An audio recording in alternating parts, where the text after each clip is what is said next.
अस्सलामुअलैकुम।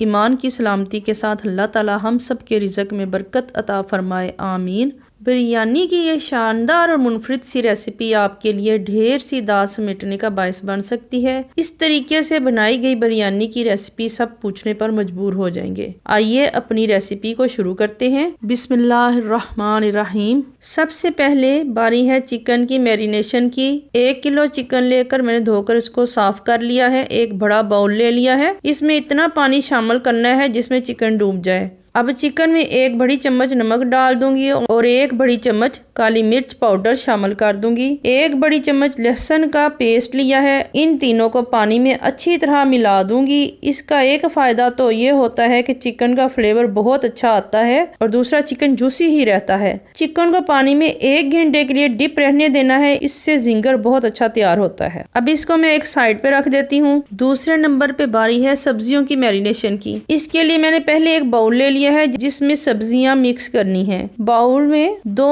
अदद गाजर बारीक काट कर डाल रही हूँ। आप चाहे तो गाजर को ग्रेट भी कर सकते हैं। 2 शिमला मिर्च ली हैं, उसको भी मैंने काट लिया है, वो भी इस बाउल में ऐड कर दूंगी। अब 3 से 4 चम्मच सफेद सिरका लिया है, वो भी इसमें जाएगा। सिरका से गाजर का फ्लेवर बिल्कुल अचार जैसा आता है जिससे बिरयानी का टेस्ट और भी बढ़ जाता है। अच्छी तरह मिक्स करके सब्जियों को आधे घंटे के लिए साइड पे रख दूंगी ताकि सब्जियों के अंदर सिरके का टेस्ट चला जाए। जब तक चिकन और सब्जियां तैयार होती हैं तब तक हम बिरयानी का मसाला तैयार कर लेते हैं। एक नॉन स्टिक पैन ले लिया है और आधा कप ऑयल इसमें शामिल कर दिया है। प्याज मैंने तकरीबन ली है, आधा किलो के करीब है। 5 से 6 दरमियाने साइज के हैं। इनको बारीक काट के रख लिया था। ऑयल गर्म होने पर इसमें शामिल कर दूंगी। प्याज डालने के बाद इतना फ्राई करना है कि लाइट गोल्डन हो जाए। प्याज को बहुत ज्यादा ब्राउन नहीं करना। प्याज जब इस तरह के लाइट गोल्डन से हो जाएंगे तो इसमें 1 प्याली मैंने टमाटर का पेस्ट लिया है, वो इसमें शामिल कर दूंगी और चम्मच से अच्छी तरह मिक्स कर लूंगी। 2 बड़ी चम्मच अदरक पेस्ट लिया है, वो भी इसमें जाएगा। 2 बड़ी चम्मच कुटा हुआ लहसुन शामिल कर रही हूँ। 1 से 2 मिनट के लिए इसको मैं भून लूंगी और 5 मिनट के लिए ढककर हल्की आंच पे रख दूंगी ताकि मसाला कच्चा ना रहे। पानी का इस्तेमाल नहीं किया क्योंकि टमाटर के अंदर पहले ही पानी मौजूद होता है, इसलिए दम पर मसाला तैयार हो जाता है। मसाला ऑयल से अलहदा होना शुरू हो चुका है। अब मैं इसमें 4 बड़े खाने के चम्मच बिरयानी मसाला के वो शामिल कर रही हूँ। इसको भी मैंने 2 से 3 मिनट के लिए भून लेना है।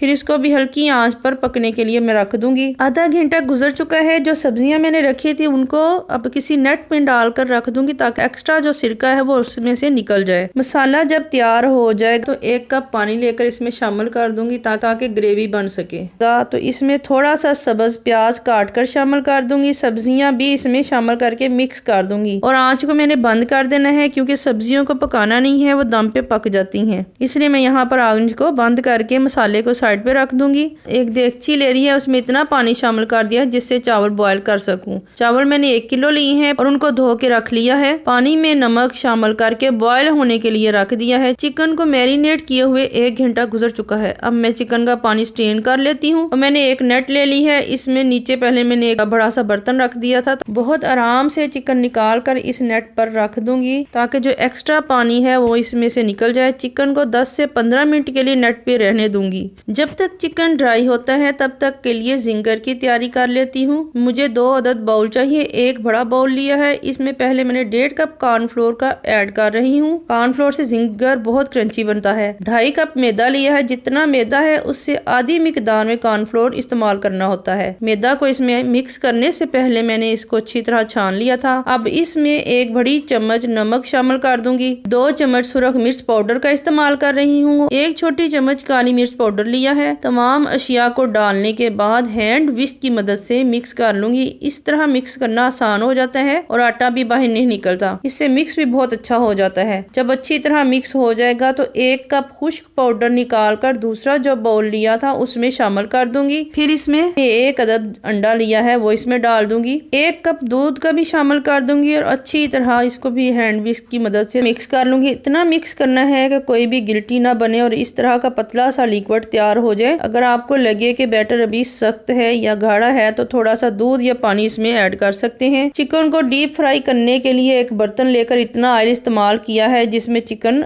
डीप फ्राई हो सके। चिकन के अंदर से पानी निकल चुका है। मैंने एक ट्रे ले लिया है, उसके अंदर चिकन इस तरीके से मैं फैला दूंगी और एक बटर पेपर ले लिया है, उससे चिकन को ड्राई कर लूंगी। मेरे पास पेपर टॉवल अभी मौजूद नहीं था, इसलिए मैंने बटर पेपर का इस्तेमाल किया है। इस तरीके से चिकन जब ड्राई करते हैं उससे फ्लेक्स बड़े अच्छे बनते हैं। ऑयल जब गर्म होने लगेगा तो चिकन का एक पीस लेकर उसको लिक्विड में मैंने अच्छी तरह डिप कर लिया है। फिर इस तरह उठाकर आराम से खुशक आटे में दबा दबा कर लगाना है ताकि फ्लेक्स जो है अच्छी तरह इस पर बन सके। फिर आराम से ऑयल में रख दूंगी और अब मैंने इसको हिलाना नहीं, अगर हिलाऊंगी तो फ्लेक्स टूट जाएंगे। 2 से 3 मिनट तक इसी तरह मैंने इसको फ्राई करना है। अब चावलों की तरफ आते हैं। पानी बॉयल होना शुरू हो चुका है। जो 1 किलो मैंने चावल लिए थे वो इसमें आहिस्ता आहिस्ता शामिल कर दूंगी और चम्मच से इसको हिला के रख दूंगी। बार बार चम्मच को नहीं हिलाना, इससे चावल टूट जाते हैं। चिकन भी इस तरह का फ्राई हो चुका है। इसको मैं निकाल लूंगी एक नेट पे, क्योंकि इसको दूसरी बार भी फ्राई करना है, इसलिए पहले 2 से 3 मिनट के लिए काफी है, ज्यादा देर फ्राई नहीं करना।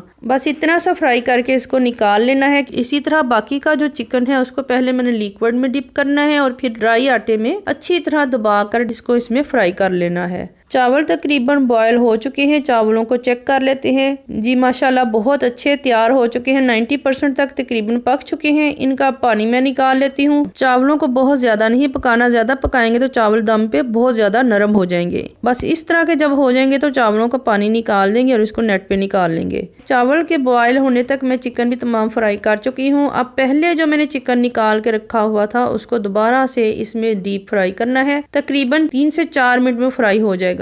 जब तक चिकन को दोबारा मैं इसमें फ्राई करती हूँ तब तक बिरयानी के लेयर लगा लेते हैं ताकि उसको दम पर रखा जा सके। देगची में नीचे सबसे पहले मैंने थोड़ा सा मसाला ऑयल के साथ फैला दिया है। ऑयल मैंने सारा नीचे डाल दिया है ताकि चावल नीचे ना लगे। ऊपर थोड़े से चावलों की लेयर लगा दूंगी और फिर तमाम मसाला जो बाकी रह गया था वो भी मैं फैला दूंगी तमाम अतराफ से ताकि कोई जगह ना रह जाए। इसके ऊपर सब्ज मिर्च काट कर डाल रही हूँ। पुदीना लिया था, 1 गट्ठी है तकरीबन छोटी, वो भी काट कर इसमें शामिल कर दूंगी। सब्ज धनिया काट कर डाल दिया है। कुछ टमाटर लिए थे, नींबू को काट लिया था। चंद सब्ज मिर्चें साबुत जो है वो इस पे मैं रख रही हूँ। इनसे चावलों की खुशबू बहुत अच्छी आती है। फिर जो बाकी सफेद चावल बच गए थे वो मैं इसके ऊपर तमाम के तमाम शामिल कर दूंगी और सब्ज मिर्च, धनिया, पुदीना, टमाटर और नींबू थे बाकी के, वो भी मैं इसके ऊपर इस तरीके से आराम से सबको लगा दूंगी। इससे बिरयानी बहुत मजे की बनती है और खुशबू बड़ी मजे की आती है। आधा कप मैंने दूध ले लिया था, उसमें जर्द रंग को अच्छी तरह मिक्स कर लिया है। इसको मैं चावलों के ऊपर इस तरीके से शामिल कर रही हूँ। जर्द रंग को आप पानी में भी मिक्स करके इसके ऊपर डाल सकते हैं, मैं दूध में मिक्स करके डाल रही हूँ। अब 5 मिनट के लिए दम पर रख दूंगी ताकि जो चावल थोड़े से कच्चे रह गए थे वो पक जाएं। इधर चिकन भी फ्राई हो चुका है। इसको भी मैं किसी नेट में निकाल लेती हूँ ताकि अच्छी तरह ऑयल जो है वो निकल जाए। 5 मिनट गुजर चुके हैं चावलों के। अब दम उतार कर चेक कर लेती हूँ। माशाल्लाह जी बहुत ही प्यारी और खूबसूरत सी लुक आई है। रंग भी बहुत अच्छे लग रहे हैं और निखरे निखरे से चावल बने हैं, देखते ही जिसको भूख बढ़ जाती है। चावलों को डिश में निकाल कर ऊपर चिकन के जो फ्राई किए हुए पीस हैं वो मैं रख के इसको सर्व करूंगी। बहुत ही मुनफरद और मजे की बिरयानी बनी है। आप एक बार जरूर ट्राई कीजिएगा। मुझे उम्मीद है कि आपको ये रेसिपी मेरी बहुत पसंद आई होगी। अपनी कीमती राय से मुझे जरूर आगाह कीजिएगा और अपनी दुआओं में मुझे याद रखिएगा। अल्लाह हाफिज।